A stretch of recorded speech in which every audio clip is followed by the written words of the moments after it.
E aí, como que anda a sua saúde? Hoje eu vim aqui para te dar uma dica de amigo, hein? Então você que assiste aí o programa Rude Ramos Podcast, quero te dar aquela dica. Tá vendo isso daqui? Em alguns lugares, algumas pessoas chamam de bike, outros de bicicleta, chamam até de camelo. Mas o importante é que a bicicleta muda vidas. Seja a sua saúde, seja no esporte, seja como meio de transporte, mas a bicicleta muda vidas. E para isso, a VS Bike chegou para te ajudar com todo o suporte que você precisa, seja você iniciante ou seja você uma pessoa que já pedala há muito tempo. A VS Bike está aí para te dar aquele apoio. E lá na VS Bike você vai encontrar bicicletas novas para todos os gostos, tem peças e acessórios, também tem manutenção. Tem um mecânico especializado para fazer manutenção na sua bicicleta. Você que já pedala, passa lá para conferir. E para você que for lá e falar que assistiu no programa Rude Ramos Podcast, você vai ter 10% de desconto na revisão da sua bicicleta.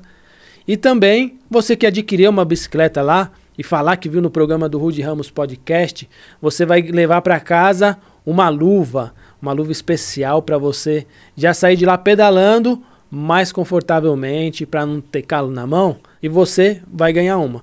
Mas olha, corra que é por tempo indeterminado essa promoção. Então já aproveita, assistiu esse programa, corre lá, hoje mesmo ou amanhã, assim que você assistir esse programa, então corre lá, na Avenida Guido Aliberti, número 4811, fica dentro do posto de gasolina, ao lado da Praça Mauá.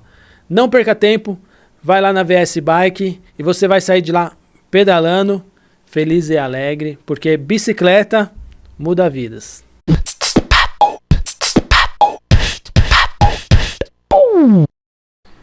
E aí pessoal, tudo bem? Estamos começando mais um programa Rude Ramos Podcast, o podcast do Rude Ramos e do ABC também.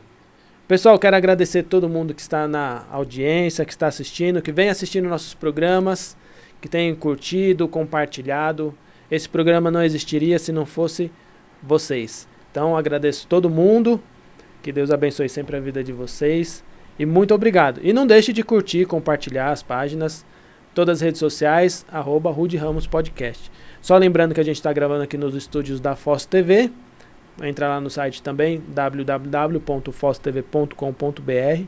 E hoje eu estou aqui com uma pessoa muito especial, uma pessoa que dedica a vida dela aí para melhorar a vida de crianças. E hoje nós estamos aqui com a psicóloga Silvana Santos Oliveira.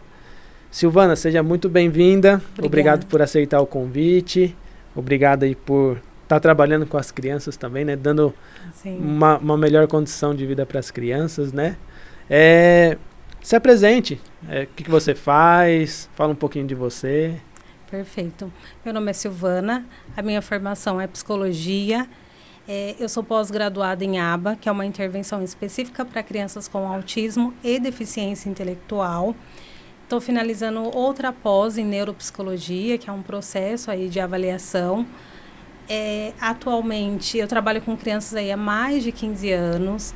Atualmente, eu trabalho com 2 segmentos. Então, eu trabalho com crianças com transtornos e com crianças e adolescentes que não necessariamente têm algum transtorno, mas que vêm por outras dificuldades de socialização, dificuldades de comportamento, baixa autoestima e depressão.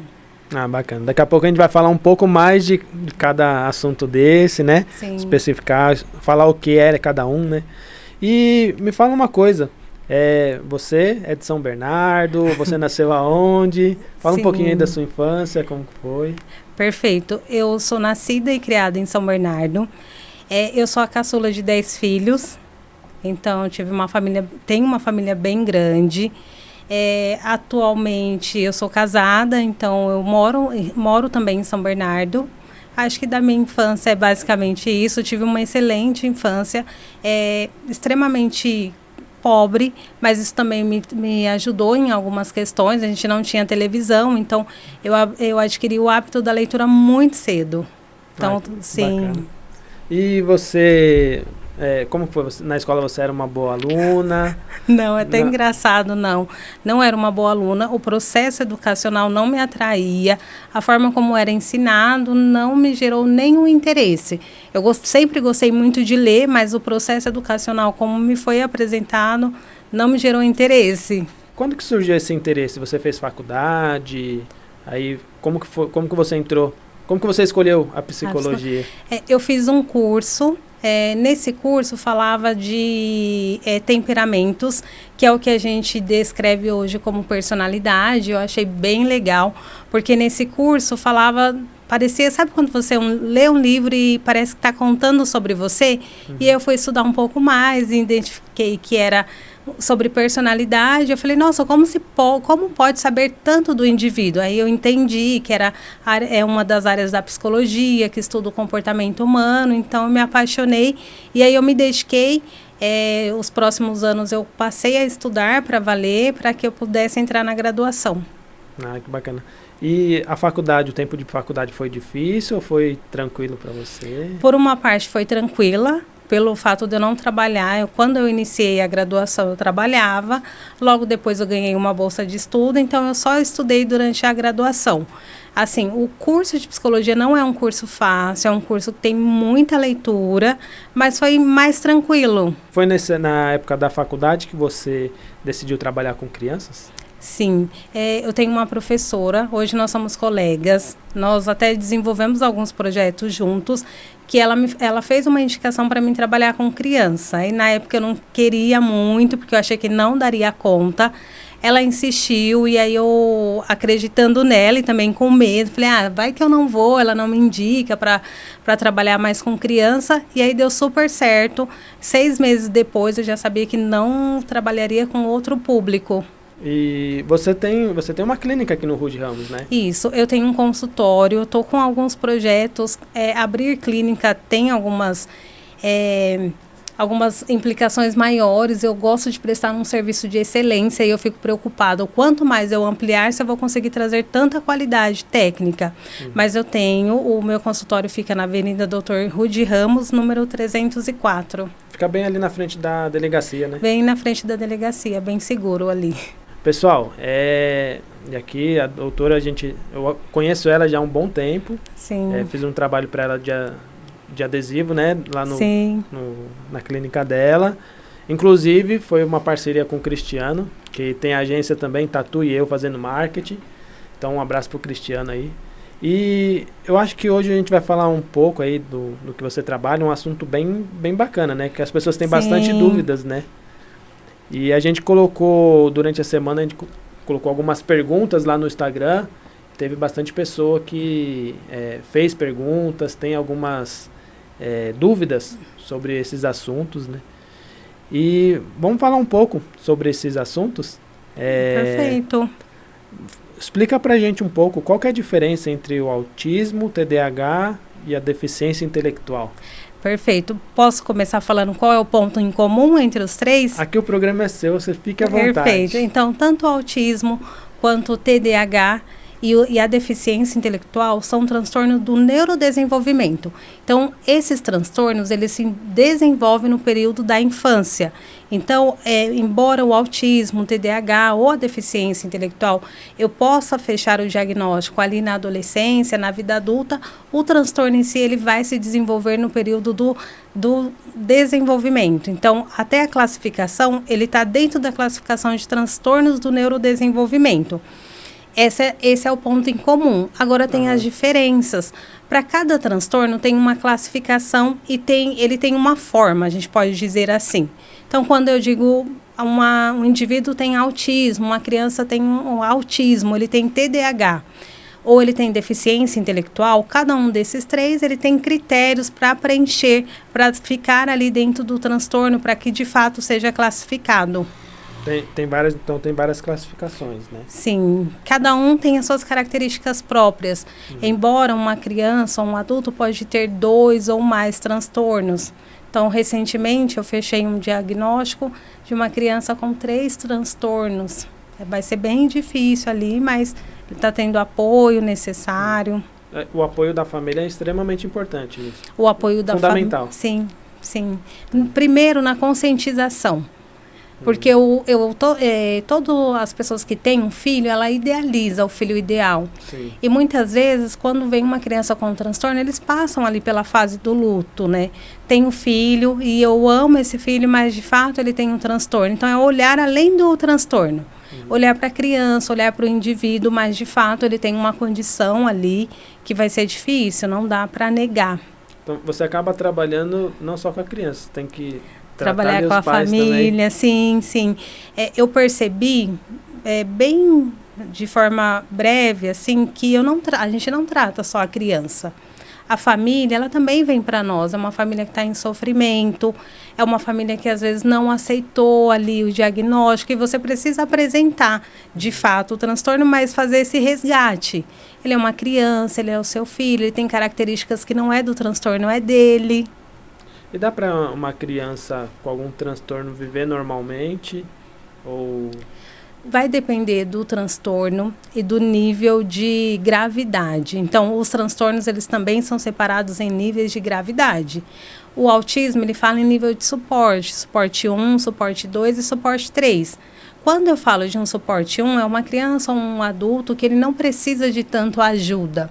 Quando eu falo um nível de suporte 2, já é uma criança que precisa de uma ajuda ali mais substancial. Quando eu falo de um nível de suporte 3, é uma criança ou um adulto que não vai conseguir sobreviver sem suporte. O suporte que você diz é o psicológico. Isso, é o geral, é o nível de ajuda. Então, ele vai precisar de ajuda na escola, ele vai precisar de ajuda da família, ele vai precisar de um tratamento. Então, cada transtorno, até uma das perguntas, ele tem um tratamento, ele tem um direcionamento. Então, qual é o primeiro passo? Entender o transtorno e ele precisa ser diagnosticado com clareza, porque o diagnóstico e a avaliação correta vai dar todo o direcionamento do que precisa ser feito. Uhum. Vamos ver aqui. Pessoal, eu estou seguindo algumas perguntas aqui do que vocês fizeram e... Vamos ver aqui. Tem uma idade certa? Você já falou na idade certa para procurar avaliação? Sim. Existem idades para que o diagnóstico seja fechado. Mas a intervenção, ela precisa ser procurada imediatamente. Então, eu estou com um bebê de 10 meses, que eu percebo que alguns comportamentos, a gente classifica assim, que ele deveria fazer, ele não faz. Como, por exemplo, um bebê de 10 anos, ele já imita, ele já aponta. Se o bebê ele não está apresentando alguns comportamentos, eu tenho que procurar ajuda. Não necessariamente ele vai ter um transtorno, mas desde cedo. Agora, para diagnóstico, é um processo mais complexo. Então, depende do transtorno, tem uma idade mais adequada para se diagnosticar. Mas a intervenção, ela deve ser procurada imediatamente. É muito não semelhante. Crianças que nascem, crianças prematuras, elas já recebem estimulação. Então, seu filho pode nasceu ali com 42 semanas, está dentro do que é esperado. Mas deu 2, 3 meses, ele já não está apresentando comportamentos que é esperado, então você já pode procurar ajuda. E aí, como saber se esses comportamentos são esperados? Hoje existem muitas cartilhas do que um bebê de 1 mês faz, do que um bebê de 2, 3 meses. É seguir as cartilhas, pedir orientação médica. Olha, eu acredito que ele não está sorrindo, como que está o desenvolvimento e acompanhando. Então, quando a pessoa tem ali o filho, né? Então, tem que ficar de olho em tudo. Em tudo. Porque às vezes tem criança que começa a falar mais cedo, mais tarde. Isso também entra nesses aspectos? Ou assim, às vezes é coisa normal da criança? Hoje a gente classifica na literatura muitos erros. Você esperar o tempo da criança. Porque se eu pensar em personalidade, desde muito cedo, a criança ela já vai ter alguns traços, né? Se ela vai ser mais comunicativa ou não. Entretanto, existe um parâmetro na ciência do que é esperado para determinada criança de determinada faixa etária. Então, a minha criança está com 1 ano e ela não está nem balbuciando, que a fala ela vai começar com balbucio. Eu já preciso olhar para isso, não posso esperar muito. Buscar ajuda é igual prevenção. buscar ajuda nunca é demais. Sim. Então, busco a orientação médica, busco orientação, tá tudo bem? Tudo bem. Então, eu vou estimulando ele. A criação mais antiga, Sim. era mais assim, tipo, a criança não faz isso, já tinha uma explicação para aquilo, né? A criança não tá falando ainda. Mas isso é, sabe, aquelas as coisas de antigo, né? Tinha sempre superstições, essas coisas, né? Você acha que mudou muito de antigamente para hoje? Mudou. Com a tecnologia, mudou muito. Hoje as pessoas estão muito mais conscientes, né, não de forma tão técnica, mas elas já estão muito mais conscientes. Então, essa questão que antigamente não era tão vista, agora já é. Hoje eu recebo crianças para avaliação com 1 ano e 2 meses, com 1 ano e 8 meses, então mudou muito. E tem assim, os sinais, desses sinais que você está falando, né? Tem muita diferença para o autismo, para o TDAH e para... E para a deficiência? Tem sim. O autismo, o diagnóstico dele é um diagnóstico clínico, não tem nenhum exame que vai diagnosticar o autismo. Existe hoje algumas ferramentas, alguns testes, algumas entrevistas, mas nenhuma delas vai pontuar se a criança tem ou não autismo. Mas qual é a idade? A maioria dos questionários é para criança a partir de 2 anos e meio. Então, quando eu quero fechar um diagnóstico, a idade ideal é ali a partir dos 2 anos e meio. Não quer dizer que eu não procuro ajuda antes. Então, quando vem para mim uma criança de 1 ano e 2 meses, 1 ano e 8 meses, eu deixo muito claro para a família. Eu vou estimular, mas pode ser que ele não feche diagnóstico agora. Você não quer estimular, esperar um pouco mais para que ele venha para o processo de avaliação? Isso no caso do autismo. Como é um diagnóstico clínico, o autismo ele é um transtorno do neurodesenvolvimento, então é muito fácil de confundir. Porque uma criança ela pode ter um atraso no desenvolvimento, ela pode ter autismo, ou ela pode ter autismo e não ter um atraso no desenvolvimento. Então, é muito mais complexo na hora de fechar o diagnóstico. Então, eu tenho que olhar para 2 questões. O desenvolvimento dele está dentro do esperado? Pode ser que sim ou não. Fora o desenvolvimento, ele apresenta sinais de autismo? E aí, quando eu penso em sinais, tem critérios para fechar o diagnóstico de autismo. Quando eu penso no TDAH, existem critérios para fechar o diagnóstico de TDAH. No autismo, tem que ter 3 grandes dificuldades. Dificuldade na comunicação, na socialização e a criança precisa possuir padrões restritos de comportamento. E olha só, se eu pego uma criança extremamente com atraso global no desenvolvimento, não sei se está ficando muito complexo, tá? Não, tá. Perfeito. Tá se é uma criança com atraso, aí eu vou olhar o atraso e o autismo. Mas eu já avaliei os 2. Crianças que vieram têm atraso no desenvolvimento e não têm autismo. E crianças que têm ambos. E muito raro crianças que não têm atraso no desenvolvimento, mas têm o autismo. Esse é mais difícil. Essa avaliação que você fala, é uma avaliação, tipo, a pessoa vai lá um dia, faz a avaliação, ou é uma avaliação que demora... É extensa, sim. Em média, 12 a 14 sessões. Nas primeiras sessões, os pais acompanham o processo, até para que eles possam entender a perspectiva do psicólogo ou do médico. A gente também visita o ambiente escolar, caso a criança vá na creche, para observar o comportamento dela com outras crianças. Ele fica um período na clínica também sendo estimulado, mas em média leva 12 sessões. E dá para identificar, tem diferença para identificar o TDAH no caso? Sim, tem. Para menino e para meninas? Não, os critérios são os mesmos. Então, no diagnóstico de TDAH, qual o primeiro critério, né? Então, eu tenho uma criança que pode ter uma dificuldade na atenção, uma dificuldade na hiperatividade ou na impulsividade. E aí parece ser simples, mas ela tem que preencher 6 critérios de dificuldades em atenção, 6 critérios de dificuldades em impulsividade. Ou um detalhe, TDAH não tem uma idade pré-determinada, mas no critério diagnóstico fala que o comportamento tem que aparecer em vários ambientes. Então, eu não posso considerar se só aparece na casa. Eu tenho que visitar a escola. Então, é muito comum ser mais diagnosticado no período escolar. Aí, a deficiência intelectual. é um diagnóstico mais complexo de fechar, talvez seja o mais complexo, porque ele precisa, eu só posso fechar um diagnóstico de deficiência intelectual se eu aplicar um teste psicológico padronizado. E hoje a gente só consegue aplicar no Brasil para crianças a partir de 2 anos e meio. E aí tem que haver ali os critérios também, ela tem que ter um rebaixamento na cognição, que a gente chama de QI. Ela também precisa ter dificuldades no comportamento adaptativo, isso eu acho fantástico, porque quando eu vou fazer uma relação com a pandemia, quando veio a pandemia, ninguém sabia o que ia acontecer. E eu acompanhei, assim, muitas pessoas acompanharam, muitas empresas que fecharam. Já teve empresas que tiveram ideias incríveis e decolaram. Por quê? As pessoas que tiveram essas ideias, elas se adaptaram à mudança do ambiente. Então, eu conheço uma empresária que ela tomou uma decisão na pandemia, ela assumiu um risco muito alto. Hoje ela tem uma rede então, ela tem uma rede de negócios. Por quê? Porque ela se adaptou muito bem.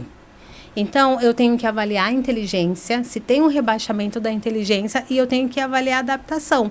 Se esses 2 aspectos estiverem baixos, eu olho para um terceiro aspecto. Tudo isso aconteceu no período da infância, aí a gente consegue fechar o diagnóstico. O ideal para os 3 casos é que haja uma avaliação neuropsicológica. Porque eu posso avaliar, mas eu também vou te dar mais respostas, né, de um perfil cognitivo daquela criança. Cada um é único. Com ou sem transtorno, cada indivíduo, cada criança é único. E para esses transtornos, é igual a avaliação, o tratamento para adulto? Para adulto? Depende. O que a gente sabe hoje?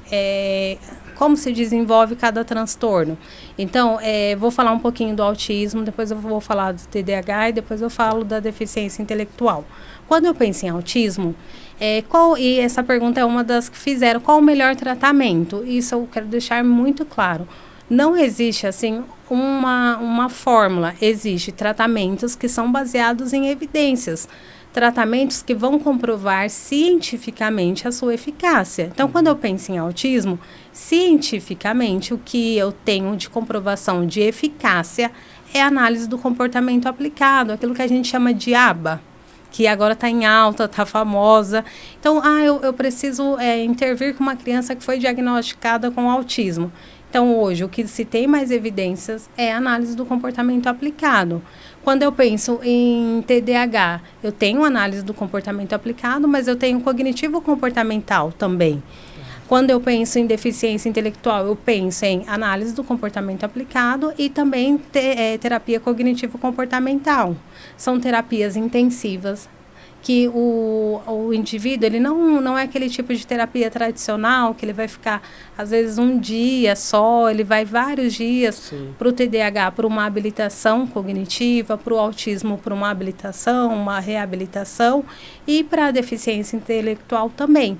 Lembrando que nenhum tratamento vai tirar um indivíduo dessa condição.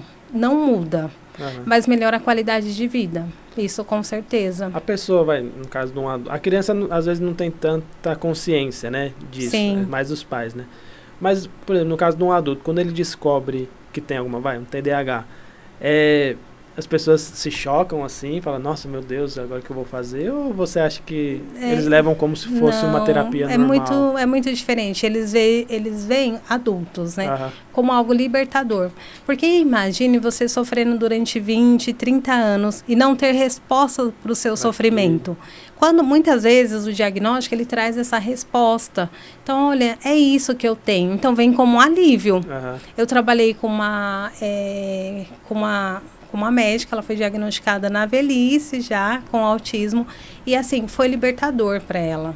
Eu percebi o quanto ela conseguiu se posicionar como pessoa, porque o tempo todo ela viveu ali mais retraída, não podendo ser quem ela era, e deu super certo, ela se posiciona agora, continua com as dificuldades, de fato, do transtorno, mas com um posicionamento diferente. É bacana isso, né? Sim. Eu não sei não, viu? Mas, vocês estão assistindo aí, é que tem que ser uma avaliação extensa, né? Mas eu acho que eu tenho algumas coisas disso daí, viu? Porque eu sou bem Uma vez eu passei na psicóloga lá, conversando com ela algumas sessões, ela falou, Maurício, acho que você pode ter o TDAH. Falei, doutor, eu acho que eu tenho isso aí mesmo, porque eu sou meio fora da caixa, não sei não, eu sou meio estranho, né? Mas é claro que eu falo brincando, sim, né? Mas é importante isso. É importante. Isso, né? E às vezes não para procurar um transtorno, mas para descobrir quem nós somos como pessoas, né? Qual é o caminho que eu quero seguir, qual é o meu valor, qual é o meu propósito de vida. A psicoterapia ajuda nessas questões também. Quem sou eu? Porque todos nós temos uma base de aprendizagem, né? Então, eu aprendi com a minha mãe, aprendi com o meu pai, com a minha família. E logo depois eu criei a minha identidade. Mas hoje quem sou eu, o que eu quero, os valores podem mudar no decorrer dos anos e tá tudo bem. Às vezes eu passei por muito tempo assim perguntando quem sou eu, o que eu quero da vida, depois de adulto já. E o psicólogo tem parte fundamental nisso para ajudar a gente a... Sim, o psicólogo ele é um profissional da área da saúde, que ele promove saúde e bem-estar para o indivíduo. Então, através do autoconhecimento, através das suas próprias escolhas. Então, o psicólogo nunca vai dizer ao outro o que fazer, mas ele vai mostrar possibilidades. Então, olha, e as consequências de cada escolha, né? Então, eu posso escolher determinado comportamento ou não, e eu vou lidar com essas consequências, tanto de fazer escolhas quanto não. Então, quais as consequências disso? O quanto isso me afeta, o quanto o outro me afeta? Porque eu tenho uma bagagem de história também. Todos nós temos uma bagagem. Então, o quanto essa bagagem me influencia hoje ou não? O importante é que o profissional da saúde, para procurar, tem que haver ali um nível de sofrimento, algum comportamento que atrapalha nas habilidades sociais, a pessoa quer melhorar isso, ela quer tratar o outro melhor, ou ela quer ser tratada melhor, com respeito. Então, o psicólogo vai ajudar nesse autoconhecimento. No caso do adulto, geralmente a gente tem alguns traumas que desencadeiam coisas assim, né? No caso da criança, apesar de ser criança, não ter vivido muita coisa, algum trauma pode desencadear nessas questões? Transtornos não. Mas vamos pensar em comportamento aprendido, né? Então, se tudo é aprendizado. Então, se eu estou com uma criança que passou por um histórico ali de agressão muito intensa, ela aprendeu isso. Qual é a probabilidade que ela vai ter de reproduzir isso? E aí, quando eu falo, se a gente trazer um pouquinho para o transtorno, olha só, hoje não existe critério diagnóstico o autista bater. Então, o autista, eu escuto muito, ele é autista, ele bate. Agressividade não é critério diagnóstico para autismo, é um comportamento aprendido. E também é fácil de identificar. Eu estou com uma criança que muitas vezes não fala. Então, ela substituiu a fala por bater. O papel do terapeuta é ensinar para ele outro comportamento para que ele não precisa bater. Um indivíduo com um TDAH, ele é muito alto o índice de TDAH e depressão, TDAH e dificuldade em habilidades sociais. Então, o papel do terapeuta ou da equipe vai ser auxiliar nesse processo. Olha, eu entendo que você tem essa dificuldade por conta da própria condição, mas eu estou aqui para te ajudar nesse processo. Então, é ensinar outros caminhos, apesar não dos traumas, mas dos comportamentos aprendidos. Então, eu tive uma criação mais rígida, então eu aprendi a ser mais rígida. E tá tudo bem, mas eu consigo... Isso tá bem para mim hoje? Para mim tá tudo bem. Eu gosto da regra, né? Eu sempre gostei dos filósofos que traziam mais regras. Mas o quanto isso interfere nas relações sociais é importante, porque eu não posso pensar só em mim, eu tenho que pensar no outro também. É importante isso, né? Sim. Entender tudo isso, né? Entender. Porque eu sou uma pessoa reservada. Eu sou uma pessoa ansiosa. Tenho minha bolinha da ansiedade. Sim. Eu tive que pegar a bolinha para mim não parar de bater nas coisas aqui. E eu também acho que eu sempre tive uma dificuldade de me relacionar com as pessoas. Eu fui sempre muito reservado. E isso me atrapalhou bastante. E depois que eu comecei a conversar com a psicóloga, que isso me ajudou bastante, entender um pouco de quem eu era. Sim, então, agora uma pergunta. Você é mais reservado por características de personalidade ou por uma condição que você não conhece? É isso que a investigação, que a avaliação vai trazer, essa resposta. Pode ser apenas uma característica de personalidade ou uma dificuldade de adaptação. Lembra que quando eu falei do TDAH, da deficiência intelectual, eu falei que um aspecto muito importante é a adaptação, o quanto eu me adapto às mudanças do ambiente, ou não, ou tenho uma condição maior aí que está me impedindo. É importante investigar, porque vai trazer mais qualidade de vida, vai trazer mais respostas, como, por exemplo, quando a gente trata uma criança, ou um adolescente, ou um adulto com um TDAH, tem atividades para melhorar a atenção, melhorar a qualidade de vida. Não muda a condição, mas melhora a qualidade de vida. A flexibilidade, então, acabo sendo mais flexível em algumas situações, que talvez eu não seria tanto antes. Eu ia falar aqui, doutor, vamos fazer uma consulta agora, você me atende. Ah, não posso. Não, brincadeira. E como que o governo, assim, tem trabalhos específicos para essa área? Tem incentivo? Eu já trabalhei no SUS. Trabalhei 3 meses no SUS, foi um trabalho que eu amei, assim, foi uma população que eu amei. Então, depende muito da administração do local, eu já percebi muito isso. Então, agora a gente está num novo momento político, né? Então, o quanto as políticas públicas vão voltar para isso, para um diagnóstico mais eficaz, para um tratamento mais eficaz. Eu sei que verba temos, de fato, mas no sistema público é um pouco diferente em alguns aspectos, mas eu já trabalhei no SUS também, então eu tive a experiência, é possível. O SUS é, tanto que uma das minhas vontades é voltar a trabalhar fazer alguns contratos com o SUS. Então, eu fiz um ano passado, o SUS, se você tiver algumas possibilidades, você pode fechar alguns contratos, além de concurso, né? A gente só pensava em concurso público, mas existem muitas outras possibilidades. Bacana. Sim.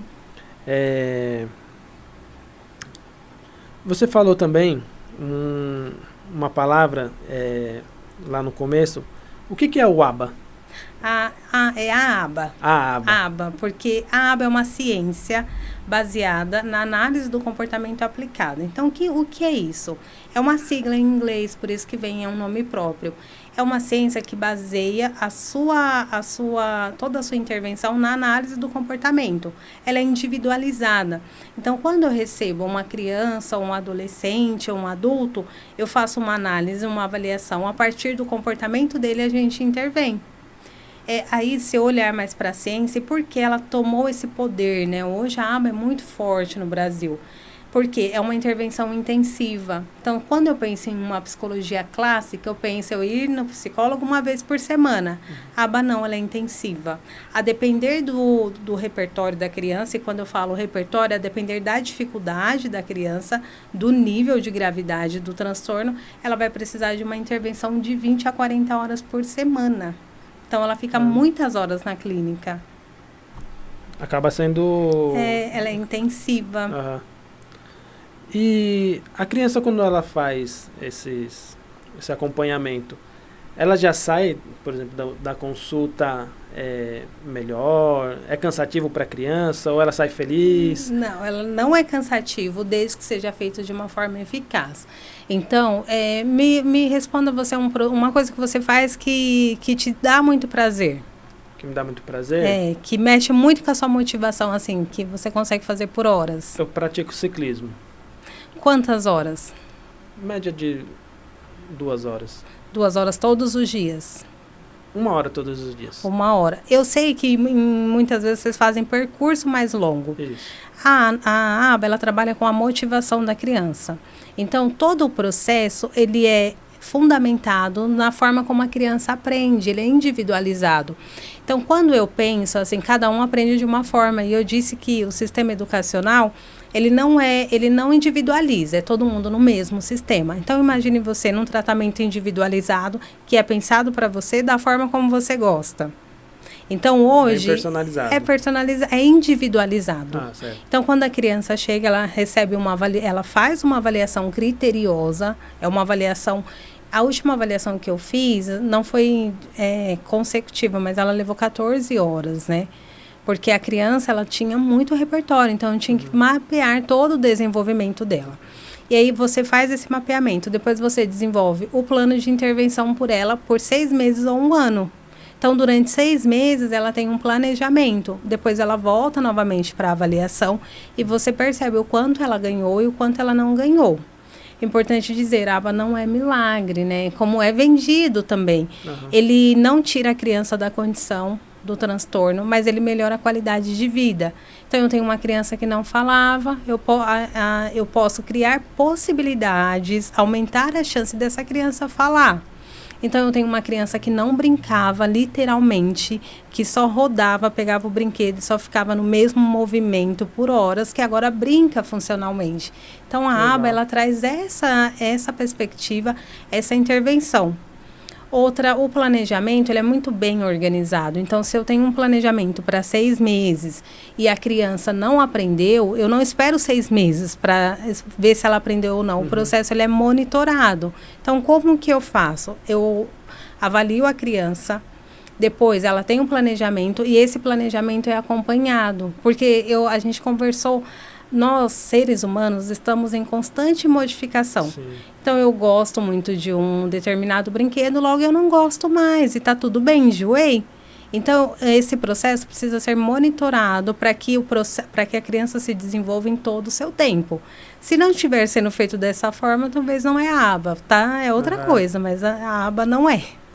Eu te acompanho lá no Instagram e eu vejo que você está sempre postando coisa de brinquedo com criança. Sim. E esses dias eu vi um videogame também. Sim. Tem essa conexão, os dois? Tem. A tecnologia e os brinquedos mais manuais? Tem, assim, é um tema polêmico, porque hoje a gente está na era da tecnologia. E eu fico extremamente triste com os jogos atuais, porque eles estão ligados a um sistema de compra. Então, você tem que comprar constantemente para você continuar jogando. Sim. Então, o próprio jogo já inibe já me deixa feliz. Se eu comprar, eu fico mais feliz. Isso gera, de fato, um vício. E aí, esse é o meu posicionamento em relação aos jogos atuais. Mas se eu compro um jogo e eu consigo trabalhar esse sem um sistema de compra, ele pode ser muito eficaz na intervenção, porque eu não posso negar a tecnologia. Então, a tecnologia está aí. E aí eu jogo Mario com as crianças e corrida. Eu vi esse jogo lá. E eu uso essa estratégia para crianças que têm TDAH. Por quê? O que é o diagnóstico de TDAH? Eu tenho uma criança com dificuldade de atenção e com muita dificuldade na atenção e na impulsividade. Se ele for impulsivo, ele vai perder no jogo. Se ele não estiver atento, o carro sai da pista. Então, olha só, de uma forma organizada, planejada, eu consigo desenvolver a criança com a própria tecnologia. Mesmo porque eu pegar uma criança e fazer com ela o que o sistema educacional faz, talvez a terapia não seja tão eficaz. Então, coloca a criança numa salinha, senta e eu dou um monte de coisa para ela escrever. E não precisa ser assim. Certo. Pode ser de uma forma prazerosa. Eu vou no mercado com as crianças. No consultório, eu pedi uma liberação para o administrativo. E as minhas crianças, eu pedi para fazer o cadastro delas, quando elas chegam na recepção. Elas sobem com o adulto, mas elas precisam fazer o cadastro para elas já saberem, pegarem responsabilidades para amanhã. E eu falo, olha, onde está o seu cartão? Você vai precisar ir embora, tem que passar lá na portaria. Aí ele já tem um lugarzinho dele guardar o cartão dele. Então, é promover independência, não de uma forma robotizada, de uma forma chata. Eu odeio terapia chata. Mas de uma forma que a criança curta também o processo. A criança precisa curtir, não pode ser uma coisa obrigada. Então é uma terapia bem gostosa. Sim. Que a criança, além de ser tratada, ela está aprendendo muito. Está aprendendo o processo. Quando eu gosto de algo, estudar para mim é prazeroso. Então eu consigo ter um nível de estudo muito alto, consigo ficar 8 horas estudando. Porque eu gosto. Nossa, doutor. Isso é um milagre. Não, é treino. No começo não era assim. É você descobrir como você aprende, é visual, é escutando. Você tem que descobrir sua via de aprendizado. E aí você vai trabalhando através delas. Então, é isso que a gente faz em análise do comportamento aplicado. Descobre como essa criança aprende. E aí, a partir disso, a gente desenvolve materiais, a gente compra brinquedos, mas tudo da preferência dela. E também não é uma terapia, assim, que é livre, né? Tem regras, a sociedade tem regras, tem limites. Hoje, na hora de ir embora, ele falou, eu quero fazer um chocolate na máquina. Eu falei, não, agora é a hora de você ir embora. Mas quando você voltar, você já faz primeiro. Porque eu tenho que estabelecer alguns limites. Isso é importante, né? Sim. E, assim, isso você faz na terapia, né? É muito importante isso dentro de casa, os pais aprenderem isso, né? Sim. Aprender assim, não é aprenderem, passar isso para a criança, né? Sim, é uma terapia que a gente inicia em casa e os pais também continuam em casa. Então, eu tenho as minhas atividades no consultório, ou as clínicas têm atividade no consultório, mas em casa os pais também têm. Mas respeitando os pais também. Porque eu não posso querer que um pai seja um terapeuta. E ele pode ser, se ele quiser. Mas eu também tenho que separar os papéis. Ele é pai que está ali participante do processo, mas eu também eu não posso tentar obrigar. Assim como nós fazemos com as crianças, ela tem que gostar do processo, tem que fazer sentido para os pais também. Você, por exemplo, no caso do seu trabalho, você tem atividade para as crianças, né, para ser gostoso esse processo. Para os pais, você também tem? Quando a gente faz a avaliação, tem um planejamento. Uhum. Aí, no planejamento, tem as atividades que é para fazer, que os pais fazem, e tem atividades que nós, terapeutas, fazemos. Como, por exemplo, eu tenho uma criança que, na última avaliação dela, apareceu que ela está mais dependente nas atividades domésticas. E aí eu olhei para o desenvolvimento infantil. Pela idade dele, muita coisa ele já poderia estar fazendo sozinho. Então, eu orientei os pais. Olha, não faz mais isso por ele. Dá uma atividade de casa para ele fazer. Todo mundo não tem uma tarefa? Sim. Eu falei, qual é a tarefa dele? Ah, tá sem nenhuma. Não, ele vai ganhar. Mesmo ele com autismo. Isso não vai impossibilitar ele das suas responsabilidades. Então, a gente está programando aí uma atividade dele. Eu estou até pensando, porque no começo ele vai ser uma festa, mas depois... Acho que ele não vai querer muito, mas é disciplina, organização, fazer o que também precisa ser feito. Ah, que legal. E até nesse assunto ainda, a criança na escola, os professores têm influência também, assim? Sim. Você falou que visita também a escola deles, sim, né? Você sim. acaba conversando com o professor, dando alguma coordenada, assim? Sim, como funciona a política de inclusão no Brasil. E aí a gente tem alguns pontos de desafios, eu vou descrever assim. A inclusão ela tem que acontecer em todos os ambientes. Então, hoje, a criança ela tem direito à adaptação de material, ela tem que ter um plano individualizado para o ambiente escolar. E a gente entra em algumas questões. Por quê? Existem leis que são federais, leis que são estaduais, e existem diretrizes municipais. Então, a lei federal é que precisa haver a inclusão. As leis estaduais, elas também reconhecem isso, mas algumas diretrizes podem não barrar, mas elas podem colocar alguns desafios para nós, como, por exemplo, hoje, uma criança com deficiência, com transtorno, ela tem direito a um acompanhante terapêutico na escola. Existem algumas escolas que elas disponibilizam esse acompanhante terapêutico, tem outras que não, e existem cidades que não querem, e existem diretrizes municipais que falam que a criança não vai ter o acompanhante. A escola mesmo se compromete a dar essa inclusão. De fato, assim, às vezes não acontece. E tem uma seguidora nossa que ela fez uma pergunta. Sim. O filho dela tem 16 anos e tem TDAH. Sim. E ela estava tratando ele com remédio. Sim. Até, não sei se eu já perguntei, mas esses transtornos trata com remédio também? Hoje eu não tenho o que eu sei. Não vou falar de medicação, qual a melhor medicação para transtorno, porque nós psicólogos não é uma área da nossa competência técnica. Mas é muito comum, sim, a depender do sintoma apresentado. Então, hoje eu não tenho uma medicação para o autismo. A criança ou o adulto está com autismo. Eu tenho medicações para os sintomas. Certo. Então, pode ser inibidor do sistema central, pode ser um ativador do sistema, vai depender da característica de cada criança. O que eu faço quando a gente consegue essa parceria, eu mando literalmente um gráfico, eu descrevo todo o comportamento da criança. Então, a criança está com muita ansiedade ou está com dificuldade de dormir. Literalmente, eu pego todos os dias que ele não conseguiu dormir, ou se ele tem uma oscilação de humor muito frequente, que pode acontecer em alguns casos. Eu não falo para a médica, olha, você precisa medicar. Eu só mostro, olha, tais e tais dias, a frequência daquele comportamento. E se ela quiser, eu mando o gráfico. E aí, com o gráfico, ela consegue nos ajudar nesse processo, fazer essa parceria. E aí, a gente dá um retorno também. O tempo o que uma médica me me orientou, o tempo de adaptação é 15 dias. Então, espera 15 dias, vê se o remédio está fazendo efeito. A gente não pode opinar, a gente só pode descrever os comportamentos. Mas é comum crianças com autismo, com TDAH, tomarem medicação a depender da receita médica.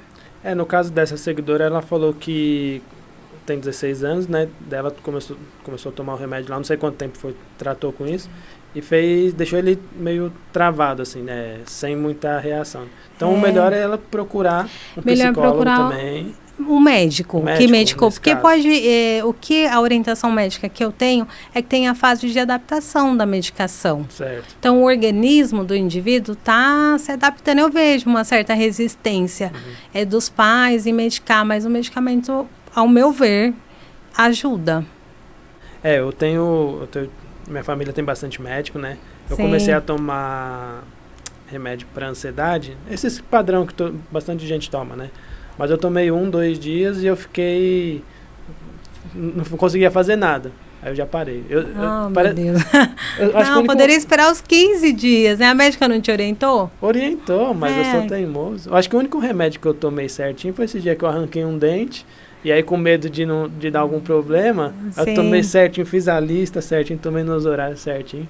Mas eu não sou muito bom de organização, não, né? Para tomar esses remédios. Quando um médico, claro, ele receita uma medicação, é com muita base. Assim, a gente pode confiar um pouquinho, né? Acho que a gente deveria confiar muito, né? Porque... Sim, ajuda muito a medicação. É claro que a medicação, a depender da receita, pode ser que não seja para sempre, a gente nunca sabe, né? Pode acontecer com a melhora. E até entrando nesse assunto, eu acho que a gente está vivendo uma era muito imediatista, né? Sim. Então, isso influencia muito, assim, chega um paciente lá com... vai fazer uma consulta e já quer ver resultado rápido. Paciente não, mas os pais sim. Sim. Sim, mas eu já tenho, eu sou muito clara em todo o processo que eu inicio com as famílias. Como, por exemplo, processo de psicoterapia. Uma criança que está com uma ansiedade ou uma criança que está com algum problema de comportamento, vai demorar, não é um processo rápido, né? Então, eles me perguntam, quanto tempo leva? E aí eu falo, eu não sei. Eu não sei, eu me libertei, né, de saber tudo. A gente nunca vai ter todas as respostas. Então, eu não sei, mas a depender do processo e a forma como vocês colaborarem no processo vai ser mais rápido. Isso para crianças com ansiedade, com crianças com autismo, transtorno é uma condição mais difícil. Então, não tem um tempo muito específico, não. Vai depender de como a criança se desenvolve. E como nenhum tratamento garante 100% de melhora, isso é mito, a gente não pode garantir 100%. A gente garante o processo, muito bem ajustado e controlado. Então, é importante dizer que algumas vezes pode acontecer uma regressão de um comportamento. E aí, o que acontece? Eu tenho que estar lá para poder explicar aquilo. Então, por que aconteceu? Pode ter sido uma mudança de escola, uma mudança de ambiente, gerou mais ansiedade, mas eu não preciso assumir o papel, não vou resolver 100%, vamos resolver juntos. É um trabalho em conjunto. Bacana. É o processo, né? O processo é junto. A gente sempre quer passar em cima do... Sim. Um passo maior que a perna, né? Sim, mas eu tenho recebido mais demandas de pessoas com nível de ansiedade maior, principalmente depois da pandemia. Então, as crianças e os adolescentes estão mais ansiosos. Mudou o mundo, né, praticamente. Então, imagine um cérebro que está em processo de formação, que não tem toda a maturidade necessária, e aí vem uma pandemia. Foi difícil para eles. Até para os pais também, né? Até para os pais. Cuidar das crianças. Sim, lembrando assim, quando os pais que têm uma criança com um transtorno, nível de sofrimento deles são maiores, né? Porque o nível de dedicação para a melhora daquela criança é maior. Então, eles precisam ser acolhidos, eles precisam ser respeitados na sua escolha. Nenhum tratamento ele pode ser imposto à família. Então, ele precisa ser acordado. O melhor para o seu filho é isso. O que eu tenho para te apresentar é isso. Faz sentido para você também? Vamos construir juntos? Se não fizer, o meu papel é tentar fazer sentido. Não obrigar, né? E vai ajustando até... E vai ajustando. Nossa, respondendo bastante perguntas aqui, né? Tem mais alguma coisa dentro desse assunto que você gostaria de falar? Alguma coisa que eu não perguntei? Eu acho que a gente falou sobre tudo. Tenho certeza que uma avaliação eficaz faz toda a diferença no processo de condução.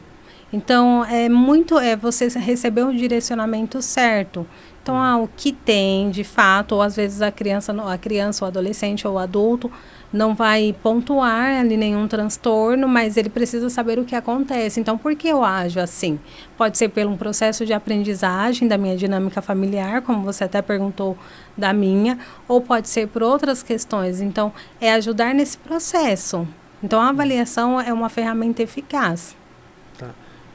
Esses transtornos, tem cura? Não tem. É um processo... Não tem.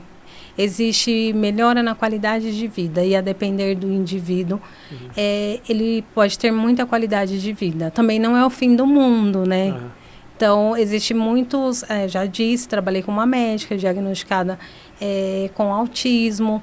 Existe hoje indivíduos com deficiência intelectual que conseguiu fazer ali um nível superior. Então, não é o fim, mas vai ser uma caminhada de fato, não vai ser uma caminhada fácil. Mas não existe cura, existe melhora. A partir do momento também que ela sabe, como você falou, ela consegue se adaptar a viver na sociedade normalmente. Adaptando. Né? Assim. Eu atendi uma criança, assim, ele me ensinou muito, porque no processo, né, tem essa troca. Então, eu vim de uma criação rígida, e quando eu formei a psicologia, ela de fato é organizada, mas eu tive uma supervisora muito rígida, que me ensinou a ser muito metódica. E aí eu comecei a atender uma criança que nada de organização e muito metódico funcionava com ele. Ele era tão bonitinho que quando ele não conseguia falar alguma coisa, ele pegava uma folha e desenhava.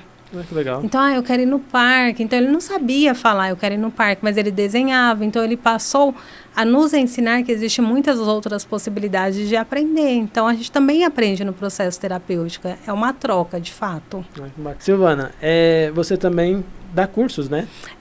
Palestras também? Sim. O ano passado, eu dei um curso todo mês. Esse ano, eu dei uma segurada para organizar alguns processos, para poder voltar a dar cursos. Os meus cursos são voltados para a área de desenvolvimento. Então, quem pode fazer avaliações de desenvolvimento? São pais, professores, educadores. Então, eu dou cursos de desenvolvimento infantil baseados ali na ciência. Eu também dou muito cursos para psicólogos. Então, hoje, o processo de avaliação é um processo muito esclarecedor, mas é um processo difícil. Então, eu estou com planejamento para um curso em março para psicólogos. É um curso fechado para aplicação de testes de inteligência, porque a gente teve uma mudança na nossa forma de diagnosticar. Isso trouxe muitas mudanças. Então, essa forma de diagnosticar, eu já estou preparando os cursos. Então, a partir de março, eu retomo os cursos. Porque eu também dou supervisão. Você faz bastante coisa, né? Psicólogo sofre, né? Muitas Esses cursos são presenciais? Ano passado, a maioria foi online. Até o mês 6 foi online, por questões de segurança. Depois, eu voltei para o presencial. A partir de julho, aí eu também viajo, às vezes. Então, às vezes, eu fecho contratos em outras cidades. E eu fico naquela cidade implementando um processo por 2 meses. Legal. Pessoal, vocês quiserem aí também fazer curso, sim, temos aqui uma pessoa especialista, hein?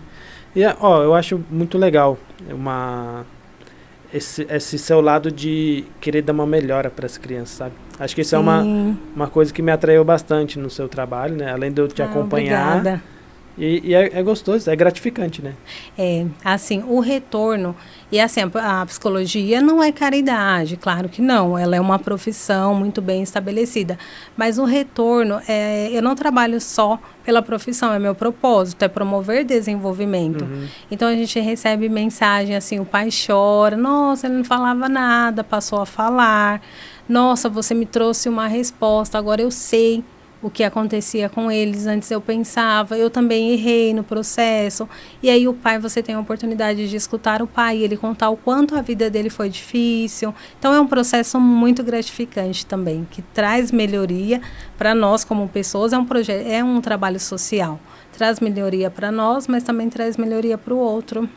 Deve ser muito gratificante, né? Sim, é a melhor profissão. Eu admiro muito o seu trabalho. É quase um fã. Sou quase um fã, porque obrigada. O que você faz é admirável mesmo, né? Além de ser um trabalho, como você falou, mas você faz por amor mesmo, dá pra sentir isso. Obrigada. Isso é muito, muito bacana de ver. E vamos falar um pouco mais você mora em São Bernardo, né? Tem algum lugar aqui de São Bernardo, do Ruge, ou da onde você morou, que você gosta de ir, que você vai com a família, gosta ali de aproveitar nas horas vagas? Eu gosto de ir no shopping. bem clássico, né?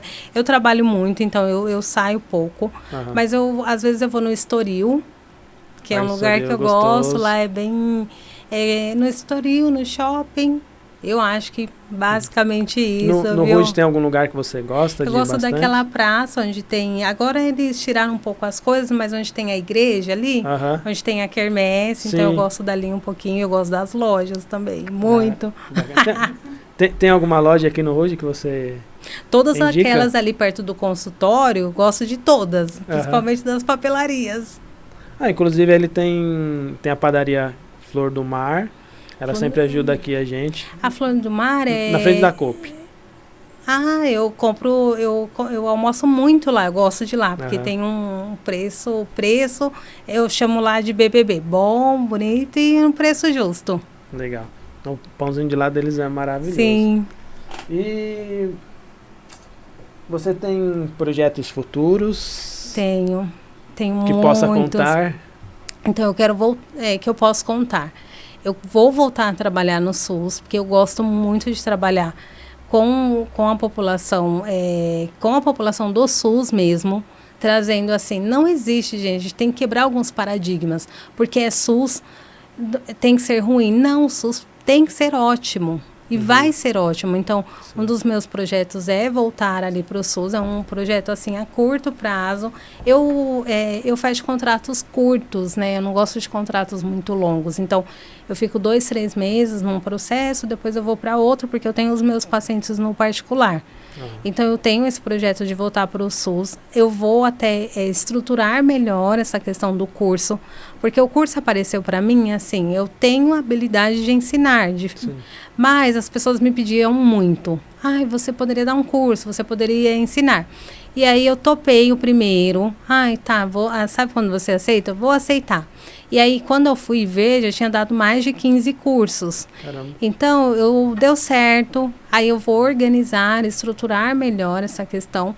E cursos complexos, porque você precisa estruturar mesmo. Tem toda uma questão jurídica também. Então, estou estruturando. A gente tem até que conversar, questão de gravação e tudo mais.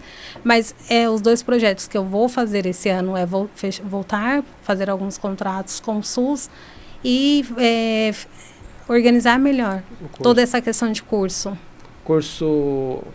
Isso, curso online também cabe no seu projeto? Online não totalmente. Eu faço, uma parte teórica online. Certo. Depois eu percebi, eu sei que o meu diferencial é a prática. Então, faz muita diferença quando você está lá ensinando para a pessoa que é possível.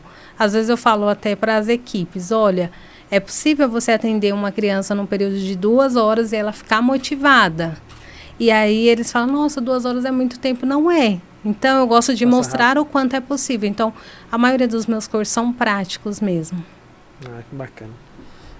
Bom, eu acho que a gente já está aqui chegando no final, né? Sim. Me fala, a pessoa que quiser te encontrar, como que ela faz para encontrar o seu trabalho, quiser bater um papo. Tem o Instagram hoje, que é a ferramenta que eu mais acesso. Aí tem o telefone do administrativo, que é o 11 94865 5956. Então, essas 2 ferramentas é o que eu tenho utilizado mais para contato. A maioria dos meus pacientes hoje é muito de indicação, assim. A minha agenda até março tá praticamente fechada, né? Porque eu já tinha organizado ela ano passado. E aí eu tenho alguns, aqueles ajustes que eu não voltei ainda totalmente do período de todos os pacientes. Então, até março eu ainda tenho alguns horários, não sei como vou organizar depois. Mas é através dessas 2 ferramentas. Bacana. Bom, pessoal, espero que vocês estejam gostando até aqui, né, dos assuntos. Pessoal aí, diretor, tem alguma pergunta? Tem alguma pergunta aí?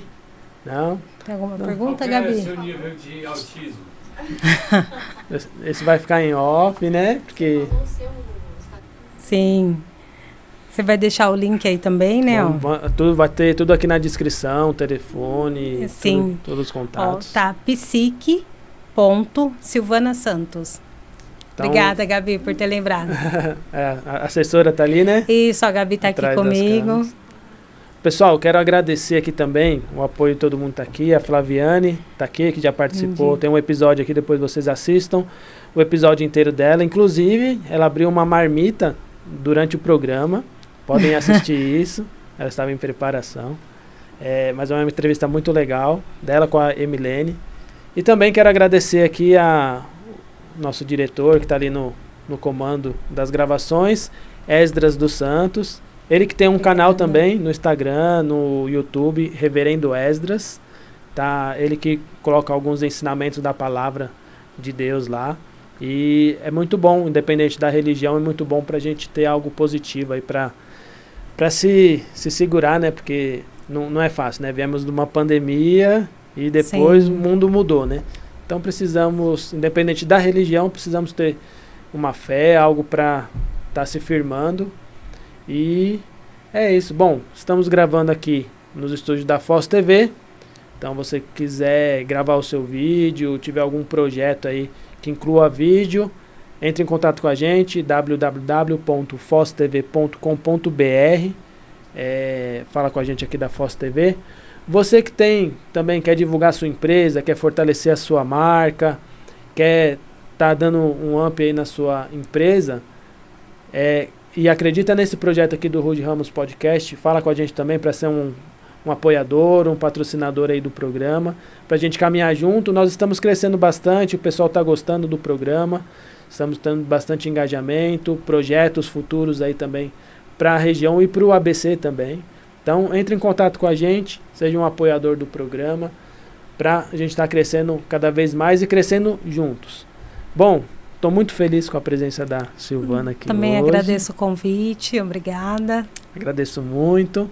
E fica aí o convite quando quiser aparecer mais. Obrigada. Inclusive, já vou deixar um convite aqui oficial para a gente estar fazendo algumas lives no Instagram. Perfeito. Então, você que está assistindo agora, ainda não segue nosso Instagram lá do Rude Ramos Podcast, segue lá. Logo, logo a gente vai estar fazendo uma live com ela. Deixa a sua pergunta aqui no comentário, suas dúvidas. Às vezes a gente esqueceu de falar alguma coisa aqui. Então deixa suas dúvidas, que na próxima live a gente conversa com ela. Segue o Instagram dela também lá, manda mensagem, fala que você viu no Rude Ramos Podcast. E, bom, é isso. Silvana, deixa uma mensagem para as pessoas, uma mensagem, considerações finais aí. Perfeito, eu acho para os pais, principalmente, se vocês receberam o diagnóstico agora, vocês não estão sozinhos nesse processo, existem profissionais que vão estar com vocês em todo esse processo, tá? Aos profissionais, para que cada vez mais procurem conhecimento e técnica, a gente nunca vai saber tudo, mas se dedicar, comprometimento com as famílias, de fato, são famílias que estão em intenso ali sofrimento, mas e precisam de profissionais que sejam empáticos, que sejam comprometidos e que saibam que pode mudar ali, muitas vezes não vai mudar a condição, mas vai trazer melhoria para aquela família. Então, acho que é basicamente isso. Obrigada. Não, de nada. Só vou mandar um abraço aqui para sua assessora também, né? Ô, Gabi, tadinha, tá comigo até esse horário, Gabi. Gabi, obrigado pela presença também, tá tirando as fotos ali, depois acompanha lá no Instagram, vai ter as fotos. E é isso, gente, muito obrigado por ter ficado até aqui, até o próximo episódio e fique com Deus.